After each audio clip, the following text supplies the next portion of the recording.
Graça e paz, boa noite a todos, amém? Abra sua Bíblia, Salmos de número 46.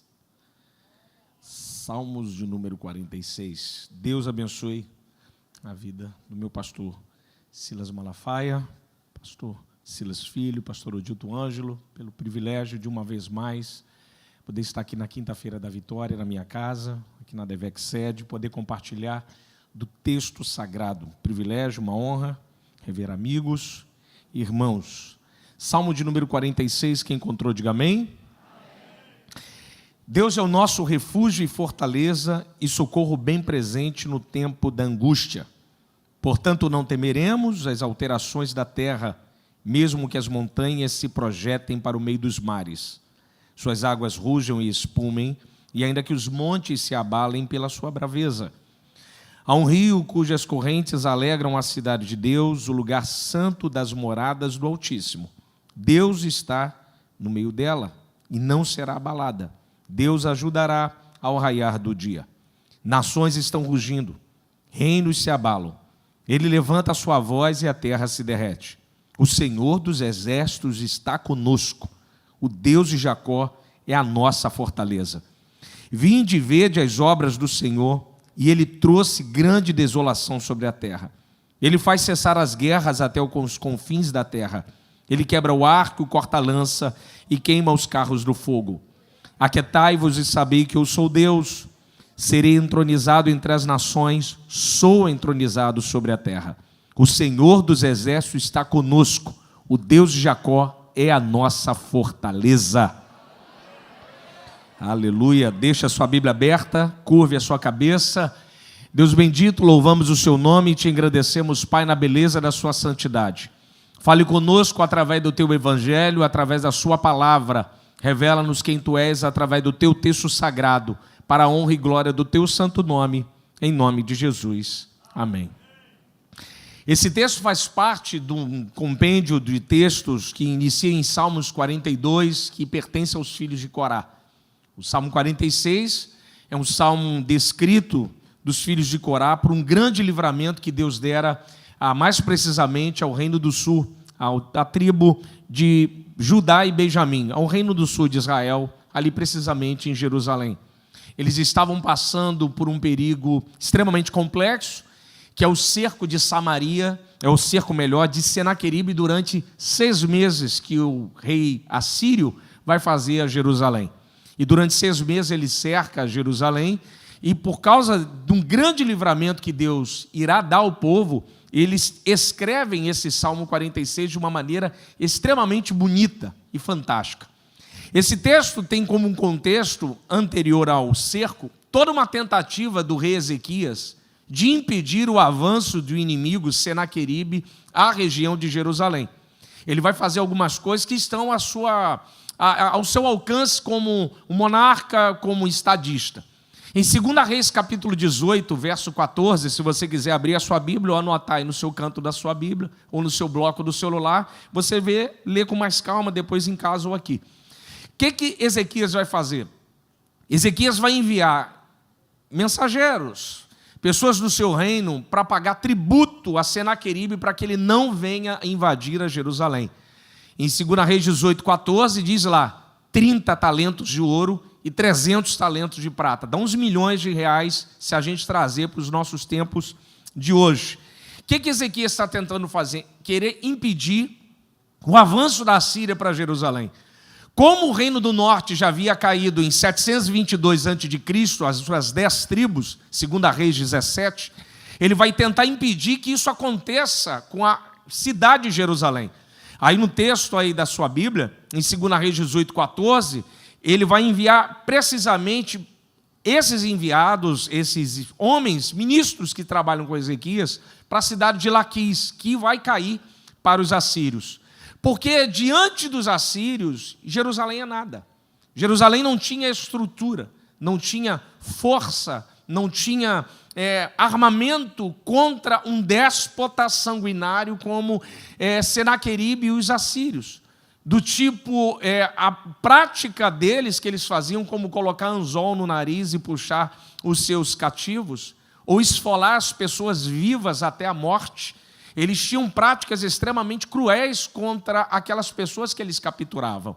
Então, o que Ezequias está tentando fazer? Querer impedir de alguma forma. E você acha que Senaqueribe aceitou o pagamento? Hipótese nenhuma. Ele queria Jerusalém. Então, ele marcha contra Jerusalém e vai cercar Jerusalém. Esse salmo é precisamente a poesia da sensação que o povo vive em Jerusalém. Se você olhar na sua Bíblia, verso 2 e 3, ele diz assim: portanto, não temeremos, ainda que a terra se mude, mesmo que as montanhas se projetem para o meio dos mares. Suas águas rujam e espumem, e ainda que os montes se abalem pela sua braveza. Ele vai usar alguns elementos da poesia hebraica, como, por exemplo, montanhas.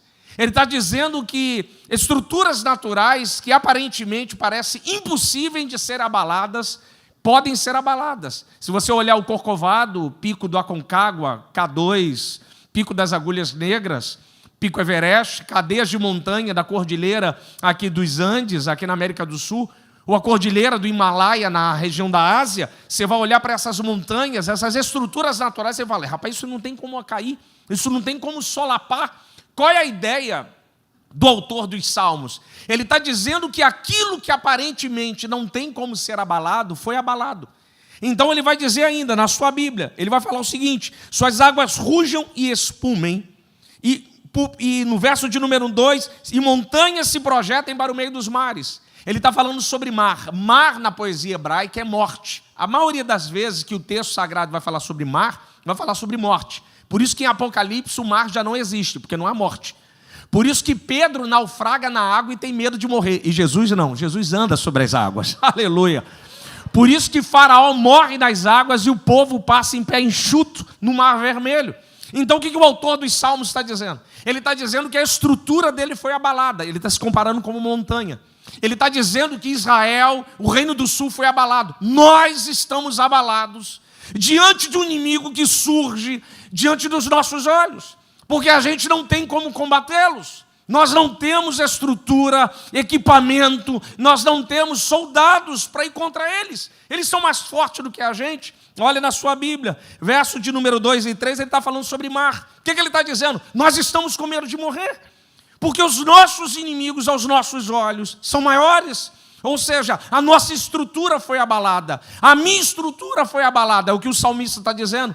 Esse texto é exatamente isso, que às vezes algumas coisas acontecem nas nossas vidas, algumas situações que surgem no horizonte e abalam a nossa fé, abalam a nossa mente, abalam a nossa alma, e das vezes, não muitas vezes, algumas vezes, a gente fica com medo de morrer, a gente fica com aquela sensação de quase morte. Meu Deus, como é que vai ser isso? A minha estrutura foi abalada, e como é que eu faço? Eu não tenho saída. Mas quando eu olho para esse texto, eu te dou uma palavra de incentivo e te dou uma palavra de fé. Qual? Deus é o nosso refúgio e fortaleza. Deus é o nosso refúgio e fortaleza, aleluia. O que o salmista está dizendo? Em primeiro lugar, Deus é o nosso refúgio. Essa daqui é de uma beleza poética linda. O que o salmista está dizendo? Seus inimigos surgiram e você se sente com medo da morte. E as coisas aos seus pés perderam a firmeza. Fique tranquilo, existe um lugar que você tem segurança. Deus é o teu refúgio. É para lá que eu e você corremos. É para esse lugar que eu e você corremos. Não há lugar no universo mais seguro do que a presença de Deus. Aleluia. Não há nação nessa terra mais segura do que a presença de Deus. Quando eu olho para você aqui, quando eu me vejo aqui, quando eu vejo meu irmão Marquinhos Gomes aqui, quando eu vejo você aqui, o que eu percebo? Que eu e você entendemos o seguinte, que quando há caos na criação, quando as coisas balançam, quando a política balança, quando o dólar balança, quando a saúde balança, quando tudo parece perder o sentido, existe um lugar que é refúgio para mim e para você. Ele se chama Deus, ele se chama Jesus Cristo, e Ele é o nosso refúgio. Ele é o nosso refúgio e é para lá que a gente corre. Se você olhar no texto, ele vai dizer refúgio e fortaleza. Isso aqui é muito bonito. Qual é a ideia de fortaleza? Fortaleza é num contexto militar.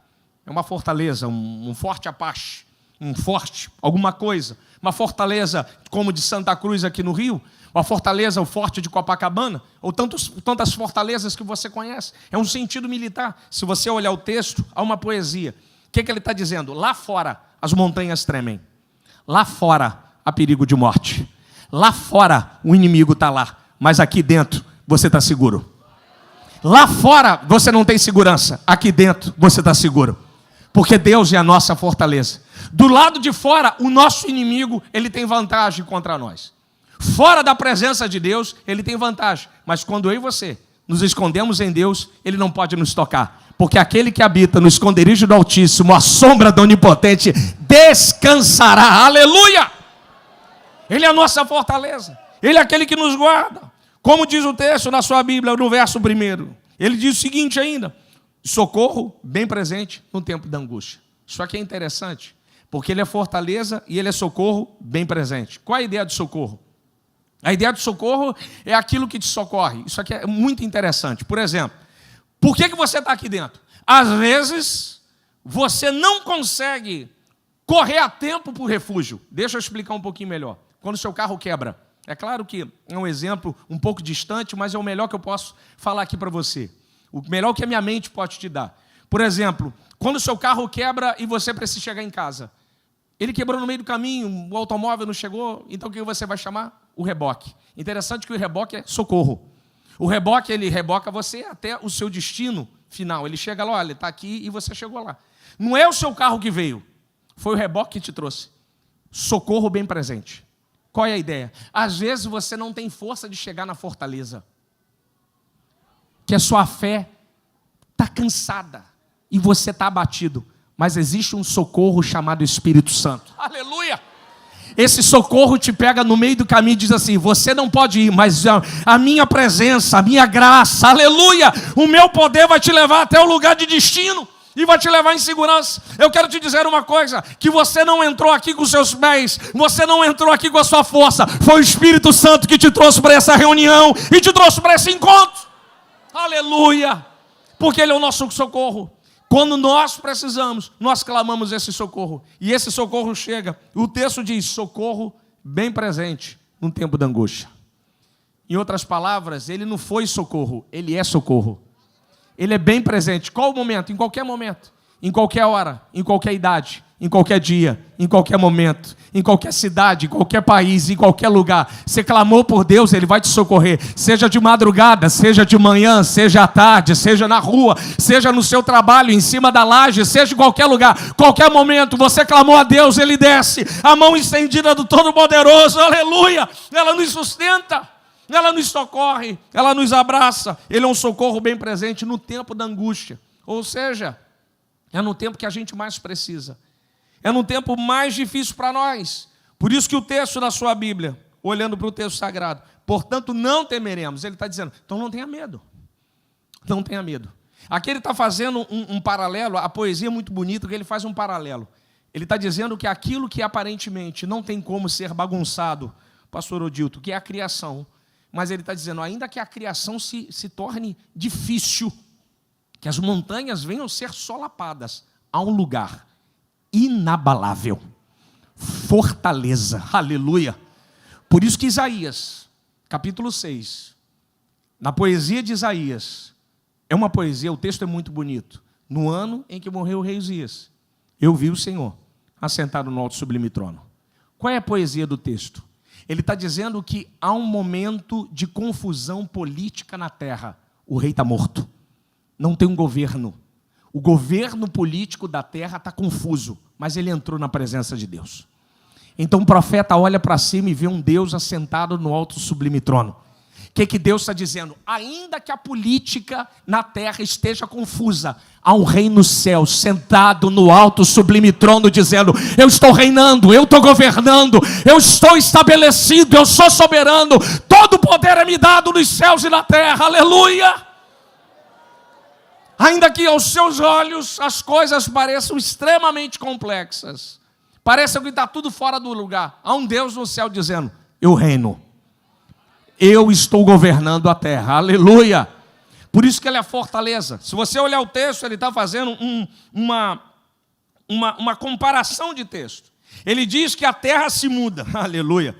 As montanhas caem, mas Deus é fortaleza. Ele está dizendo assim, tudo pode balançar. Dólar, política.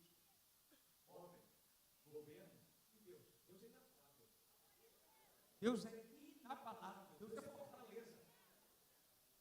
Ou seja, eu e você, a minha e a sua fé, não está em coisas a palavra. Um Deus firme, aleluia. Um Deus aonde eu e você descansamos. Um Deus aonde eu e você repousamos a nossa vida, aleluia. Então fique tranquilo, portanto não temeremos, mesmo que as coisas fiquem toda bagunçada, mas nós estamos em uma fortaleza chamada Deus, aleluia.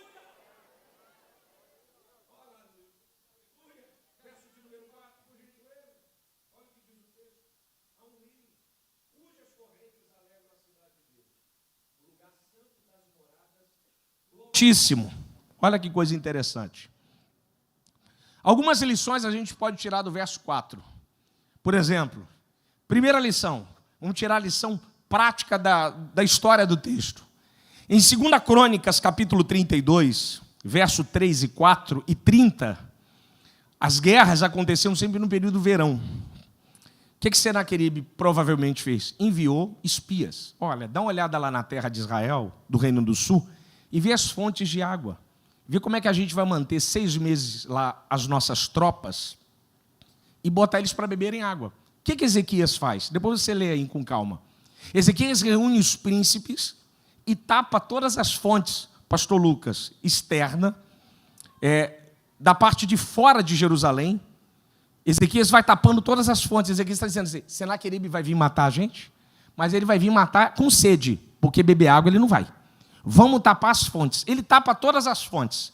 No verso 30 do capítulo 32 de 2 Crônicas, Ezequias vai escavar uma fonte, da fonte de Guiom, por dentro de Jerusalém. Essa fonte vai desembocar no tanque de Siloé. João capítulo 9, onde cego de nascença lava os olhos. Então, aquele tanque foi criado nessa época. Qual é a ideia? O inimigo vai vir contra nós, mas a gente não vai morrer de sede. Ele vai morrer de sede. Se rio na Bíblia, se mar na Bíblia é morte, rio na Bíblia é graça. Por isso que no Éden você tem rio. Por isso que na Nova Jerusalém você tem um rio. Aí você tem vários exemplos de rio. Você tem o rio das águas purificadoras de Ezequiel 47. Você tem o rio Jordão, aonde Cristo foi batizado. Rio na Bíblia é graça. Qual é a ideia do texto? Se você olhar na sua Bíblia, no verso 4, e fazer uma comparação do 2 e o 3, o que ele está dizendo? Do lado de fora da presença de Deus, a ruína. Do lado de fora, as montanhas estão abaladas. Do lado de fora, as coisas não têm firmeza. Mas do lado de dentro, a presença de Deus, a segurança de Deus e ao rio de Deus. Ou seja, a presença, providência e alegria. Aleluia! Rio na Bíblia é graça. A ideia do texto é o seguinte, que quem está nessa fortaleza, chamada presença do Pai, tem uma água que purifica a vida. Aí vem uma ideia de um texto hebraico. Por exemplo, a palavra ensinar no hebraico é iará. Jogar água com força. Anota aí, jogar água com força. Ensinar é jogar água com força. Essa palavra surge no Antigo Testamento, quando Moisés recebe as tábuas e Deus fala para Moisés assim, Moisés, ensine o povo. Então o termo ensinar é jogar água com força, como se eu pegasse esse copo e jogasse água com força do lado. Por que o texto usa jogar água com força para a palavra ensinar? Porque o povo está vindo do Egito, cheio de poeira, cheio de sujeira. Então Deus está dizendo assim, leia a minha palavra para o povo, que quando a minha palavra for lançada, eu vou lavar eles. Eu vou limpar de toda a mazela, de toda a poeira, aleluia, e vou tirar deles tudo que não provém da minha presença. Por isso que em João capítulo 15, verso 3, Jesus vai dizer, vós já estáis limpo pela minha palavra que eu tenho dito. Você não percebe, eu não percebo, mas quando você ouve esse evangelho, você está sendo lavado. Quando você ouve a palavra de instrução do nosso pastor, você está sendo limpo. Quando você lê o texto que o nosso pastor compartilha, para você ler em casa, você está sendo lavado. Você não percebe, mas a água do Espírito Santo está lavando a você e a mim. Então que nessa noite, em nome de Jesus, que toda a poeira do Egito venha cair por terra e que possamos ser lavados de fato pela graça do evangelho do Pai. Aleluia! Aleluia! Aleluia! Oh, aleluia! É o rio que sacia. Pensa comigo, aí vem o nosso inimigo nos combater. Ele está lá fora. Ele tem arma, ele tem influência, pastor Francis. Ele tem estrutura, ele tem grana. Talvez seu inimigo tenha muita grana, até network. mas ele não tem onde matar a sede. Ele compra coisas para tentar matar a sede que ele não consegue matar. Mas eu e você temos um rio, aleluia, que quando a gente entra aqui, ele sacia a nossa sede. Ele preenche a nossa vida. Oh, aleluia. E as coisas fazem ter sentido, porque do seu interior fluirão rios de água viva, aleluia. E as coisas começam a ter sentido para nós, porque um homem com sede, ele não sabe onde matar a sua sede, aonde saciar a sua sede de fato. Ele vai criar artifício, ele vai achar que é um telefone de marca, é uma roupa de marca, é um carro melhor. Eu não estou dizendo que isso não é importante, isso é importante. Mas tem pessoas que acham que coisas vão matar aquela sede que só Cristo pode matar. Mas quando o homem de verdade encontra a água verdadeira chamada Jesus Cristo, ele diz, ele igual a Davi, não tem outro bem além de ti, aleluia. Ele compreende que a água, aleluia, que a fonte que mata a sede de verdade é o Espírito Santo, aleluia. É o que o texto diz na sua Bíblia, por gentileza. Deus está dentro dela e não será abalada. Deus está dentro dela. Em outras palavras, no meio dela e não será abalada. No cerco de Jerusalém, Senaqueribe, ele tem uma estrutura violentíssima de armamento. Jerusalém não tem tanta estrutura. Existe um documento extrabíblico, está no museu, em 3 lugares. Chicago, Londres e Israel. Existe um toco de argila hexagonal, chamado prisma de Senaqueribe. Prisma. Você der um Google, você vai ver. Mas quem sabe, Deus vai te levar lá. Quem deu amém, deu. Quem não deu, perdeu a oportunidade. E está nesse toco de argila, Deus permitiu que isso mantivesse na história, para mostrar a arrogância do homem. Senaqueribe escreveu lá, eu, Senaqueribe, tranquei Israel, melhor dizendo, tranquei Ezequias como um pássaro em uma gaiola. Ele está olhando de fora e ele está achando assim, acabou para Ezequias, acabou para Jerusalém. Eles não têm mais saída. Eles não têm como mais sair daí. Isaías capítulo 37, verso de número 33, se você quiser abrir. O texto diz uma profecia que o profeta Isaías vai dizer para Ezequias, dizendo assim, entretanto assim diz o Senhor concernente ao rei da Síria, ele não entrará nessa cidade, nem lançará flecha alguma, nem virá perante a ela com escudo, nem cercará ela com tranqueira alguma. Aleluia. O que Isaías está dizendo para Ezequias? Ezequias, fica tranquilo, ele vai até chegar perto, mas não vai entrar.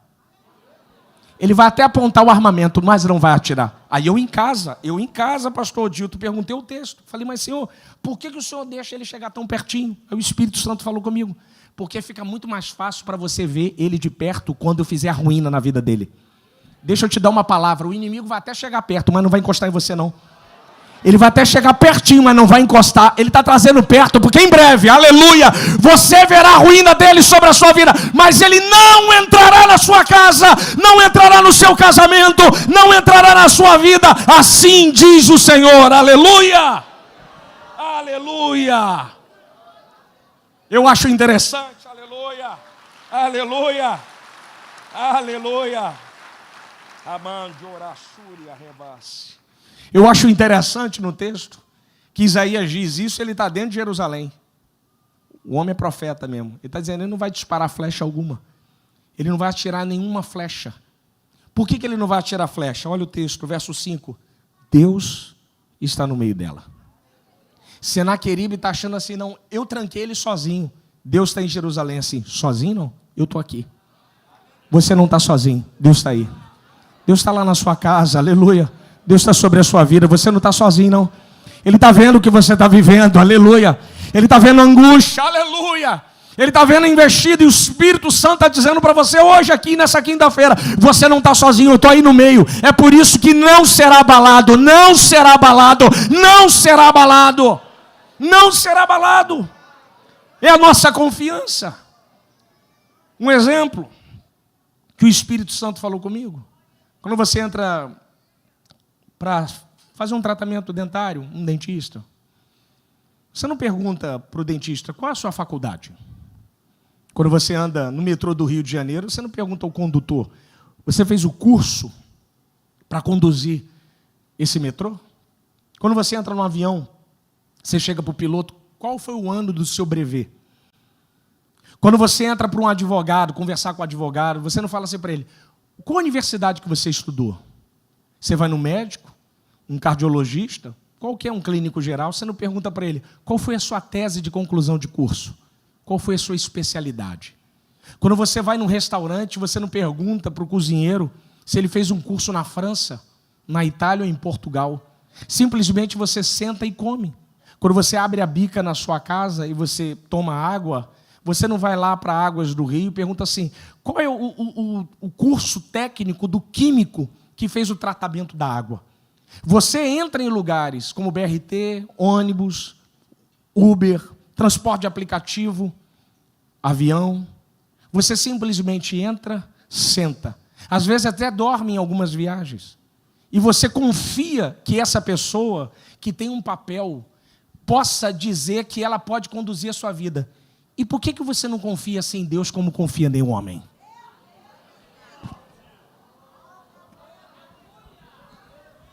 Por quê? Só porque Deus não tem curso do Senai? Só porque Deus não estudou na UFRJ? Porque Ele não tem mestrado fora do país? Eu vou te dizer quem Ele é. Ele é Criador dos céus e da terra. Aleluia. Ele é, era e o que há de vir, aleluia. Ele ressuscitou, aleluia, Ele reina sobre nós. E Ele está aqui hoje dizendo, eu reino e não será abalado. Amanjora, suri, rebácia. Aleluia. Aleluia. Não será abalado. Não será abalado. Pegando o gancho que o nosso amigo Marquinhos Gomes cantou aqui, olha o texto. Deus ajudará ao raiar do dia. É o guarda noturno. Olha o texto aí, ó. Deus ajudará ao raiar do dia. O que Deus está dizendo? Quando você dorme, eu estou cuidando de você. Você nem está vendo, mas eu estou te ajudando. Aleluia. Enquanto você está dormindo, eu velo a sua vida. Aleluia, eu te guardo. Você não está vendo nada, mas eu estou lá na sua casa te guardando. Aleluia. Ele está dizendo, eu cuido de você. Ele cuida de nós. Ele cuida da nossa vida. Ele nos guarda. Por isso que o texto sagrado vai dizer, na sua Bíblia, por gentileza, nações estão rugindo, reinos se abalam. Ele levanta a sua voz e a terra se derrete. Isso aqui é bonito. O que o autor dos salmos, os filhos de Corá, estão cantando? Eles estão dizendo, nações rugem. Ou seja, nações estão indo contra nós. Tem homens arquitetando planos maléficos. Reinos se abalam. Abalar aqui é de movimentação. Eu vejo uma movimentação de algo contra a minha vida. Olha o verso. Ele levanta a sua voz e a terra se derrete. Em outras palavras, eu não falei ainda. Deixa eles falarem. Porque a última palavra que é válida é a minha. Deixa os homens, deixa os adversários arquitetarem contra a sua vida. Porque a última palavra na sua vida e na minha vida vem do eterno Salvador. Aleluia. Vem da eternidade. Olha o texto. Ele levanta a sua voz e a terra se derrete. Em uma outra versão, ele quando fala, ele evapora o decreto contrário. É mais ou menos isso. Quando alguém fala algo contra você, Deus está dizendo, mas a última palavra é a minha.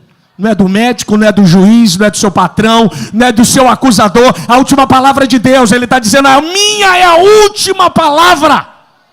E quando eu falar, eu vou dissolver todas as coisas. Aleluia. O Senhor dos Exércitos está conosco. O Deus de Jacó é a nossa fortaleza. Olha na Bíblia aí, ó. Verso 1, pastor Lucas. Deus é refúgio e fortaleza. Verso 7, Senhor dos Exércitos. Mudou. Ué, por que mudou aqui? Primeiro, ele é refúgio. Depois, ele é o Senhor dos Exércitos. Ele está dizendo, primeiro eu cuido de você. Depois dos seus inimigos. Primeiro eu cuido da sua casa. Primeiro eu cuido da sua alma, aleluia. Primeiro eu conserto você e a sua família. Depois eu cuido daqueles que te causaram feridas. Ele está dizendo, talvez você não está me vendo ainda como um Deus da justiça. Mas primeiro eu estou cuidando dos seus filhos, da sua família, dos seus parentes, dos seus amigos. Mas em breve me levantarei do trono e me manifestarei como o Senhor da justiça. Primeiro ele cuida de nós. Primeiro ele trata dos nossos ferimentos. Primeiro ele nos levanta do chão. Depois ele é o Senhor dos Exércitos. Depois ele se levanta. Aí, filho, ele toma a dianteira. Ele está dizendo, primeiro eu zelo por você. Eu te trato, eu te conserto. Eu coloco as coisas no eixo. Aleluia. Primeiro eu vou ajeitando as coisas aos poucos. E algumas das vezes é o que acontece na nossa vida. Nós ficamos muito ansiosos. Não, o Senhor tem que fazer logo e levantar e manifestar a justiça. Aí Deus está dizendo, calma. Primeiro eu estou cuidando do seu filho. Primeiro eu estou cuidando do seu casamento. Primeiro eu estou cuidando da sua alma. Mas em breve eu vou me levantar do trono. Aleluia. E eu serei o Senhor dos exércitos da sua vida. Primeiro ele é refúgio, depois eu sou o Senhor dos exércitos. Aleluia. Por isso que o texto diz, o Senhor dos exércitos está conosco. O Deus de Jacó é a nossa fortaleza. Ou usando uma versão da Eugene Peterson, que eu já citei algumas vezes aqui na sede, o Senhor dos exércitos está conosco. O Deus que lutou com Jacó, luta com você. Aleluia. O Deus que lutou com Jacó, luta conosco. Então, eu e você temos que entender esse momento. O momento ao qual Deus assume a liderança, aleluia, da nossa vida e manifesta a sua justiça. Mas primeiro nós temos que entender isso. Há um momento entre a manifestação da justiça como Senhor dos exércitos e a manifestação dele como refúgio. O Deus como refúgio é o Deus que cuida de nós. Talvez seja essa fase da sua vida. O Deus refúgio, o Deus do silêncio, o Deus que só cuida, só trata a ferida, aleluia, só restaura a alma. Porque o Senhor dos exércitos é um Senhor diferente. É um Senhor que sai de dentro da casa e vai para a porta da casa. Aleluia. É o Deus da dianteira. Mas deixa eu ser profeta. Eu creio que ainda, por esses dias, o Senhor dos exércitos vai na sua frente. Aleluia. E vai chegar um tempo que Ele irá na sua frente e manifestará a justiça dEle. Aleluia. É por isso que eu falo para os amigos. Quando eu falo de salvação, pastor Jean, quando eu falo de relacionamento com Deus, eu sempre brinco. Tem a relação com Cristo, Ele sendo cordeiro. Porque no Apocalipse Ele é leão. E cordeiro é muito diferente de leão. Cordeiro é manso, é suave. Leão não. Haverá um tempo que Ele será o leão. Na vinda dEle, na parousia, no seu surgimento, na sua segunda vinda. Por que você está aqui e por que eu estou aqui? Porque nós nos encontramos com Ele sendo cordeiro. Mas em breve, aleluia, o leão da tribo de Judá irá rugir, aleluia. E todo joelho se dobrará e toda língua confessará que Jesus Cristo é o Senhor, aleluia. Aí, meu irmão, não tem para onde correr. Haverá o tempo em que esse Deus que é Salvador, esse Deus que é refúgio, irá se manifestar exatamente como o leão da tribo de Judá. Com aquele que ruge na sua Bíblia, por gentileza. Por favor. Nos versos de número 8, diz assim: vinde e vede as obras do Senhor. E Ele trouxe desolação sobre a terra. Mantenha aí a sua Bíblia. Esse texto eu queria te convidar a você abrir em Isaías 37, verso de número 36. Cadê meu amigo Magdiel? Reverendo Magdiel. O meu sonho é ter uma barba dessa, igual do senhor e do pastor Alfredo. Mas Deus não tem me abençoado. E olha que eu tenho orado, pastor. Sabe, pastor Dildo, eu tenho orado, mas Deus não tem me dado, não. Isaías 37, verso de número 36. Mantenha a sua Bíblia aí aberta. Nós somos igreja da palavra, mantenha a Bíblia aberta. Isaías 37. E mantenha lá Salmo 46. Eu vou marcar com vocês, ó. Verso de número 8 diz assim, ó: vinde e vede as obras do Senhor. Esse verso 8 tem ligação direta com o verso de número 36, melhor dizendo. Verso de número 36 do capítulo 37 de Isaías. Eu vou ler com você, ó. Eu não vou nem entrar na questão da teofania, ó. Vou ficar só no anjo, ó. Então, o anjo do Senhor, segura aí. Deixa eu voltar aqui agora em Salmo. Verso 7 do Salmo 46. O Senhor dos exércitos. Isso aqui é sensacional. O Senhor dos exércitos. O que é o Senhor dos exércitos? São muitos batalhões. O pastor Francisco é muito. São vários batalhões. Um monte. Aí Deus está na eternidade. E aí, Senhor, quantos batalhões o Senhor vai mandar para Senaqueribe resolver? Um anjo.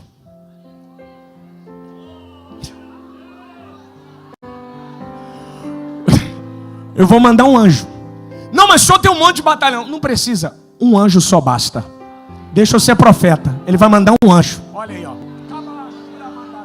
Ele vai enviar um anjo só, aleluia, só um.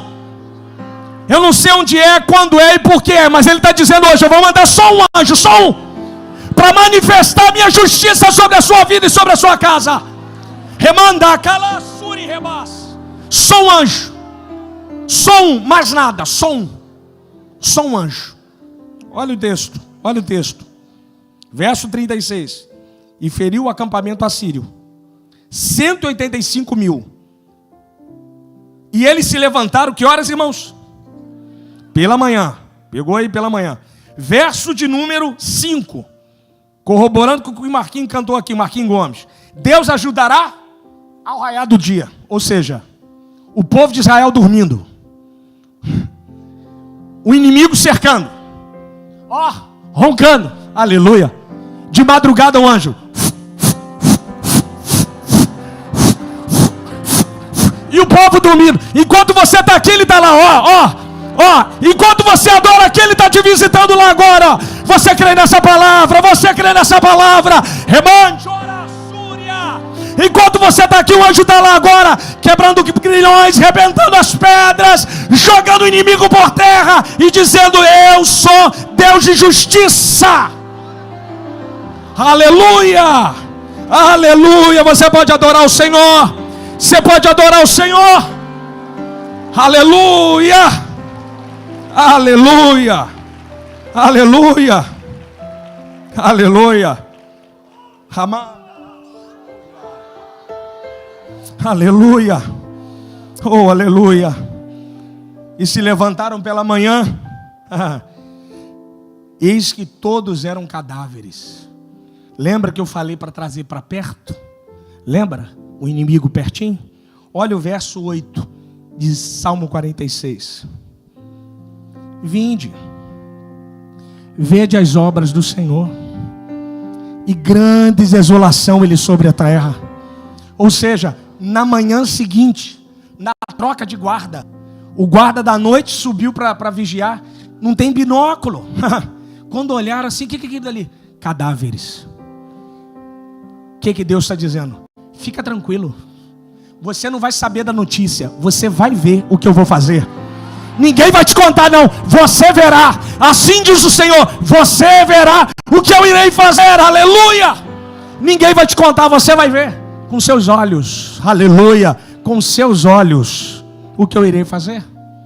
Verso de número 9. Ele faz cessar as guerras até os confins da terra, quebra o arco e corta a lança, aleluia, e queima os carros no fogo. Qual é a ideia do texto? O verso de número 9 é o seguinte: ele está falando de uma probabilidade futura do inimigo surgir lá na frente, se reagrupar para tentar um outro golpe. Aí Deus está dizendo assim: não, eu não só resolvo o problema do presente, eu anulo qualquer tentativa de Satã lá no futuro. Eu quero declarar isso na sua vida em nome de Jesus. O inimigo que irá cair, ele não vai se levantar lá na frente novamente, não. Porque Deus é general de batalha. E Ele está dizendo: eu faço cessar a guerra até os confins da terra. Quebro o arco e corto a lança e queimo os carros no fogo. Aleluia, aleluia, aleluia. Aquietai-vos e sabei que eu sou Deus. Serei entronizado entre as nações, sou entronizado sobre a terra. O Senhor dos exércitos está conosco, o Deus de Jacó é a nossa fortaleza. O verso 10 é um momento que Deus fala, aleluia. Deus, isso aqui é bonito. Aquietai-vos e sabei que eu sou Deus. Tem duas palavras aí bonitas na sua Bíblia. Serei exaltado entre as nações, serei, profecia, sou exaltado sobre a terra. Ele está dizendo assim: em breve. Isso que é profético. Eu vou ser exaltado em Cuba, eu vou ser exaltado na Venezuela, eu vou ser exaltado na Argentina, eu vou ser exaltado na China, e eu vou ser exaltado no Brasil. Em breve eu serei exaltado nessa nação. Em breve essa nação vai ser reconhecida como a nação do avivamento, a nação que glorifica e adora e bendiz ao Deus, aleluia, único e verdadeiro. O Senhor dos exércitos está conosco, O Deus de Jacó é a nossa fortaleza. Fique de pé em nome de Jesus, fique de pé adorando.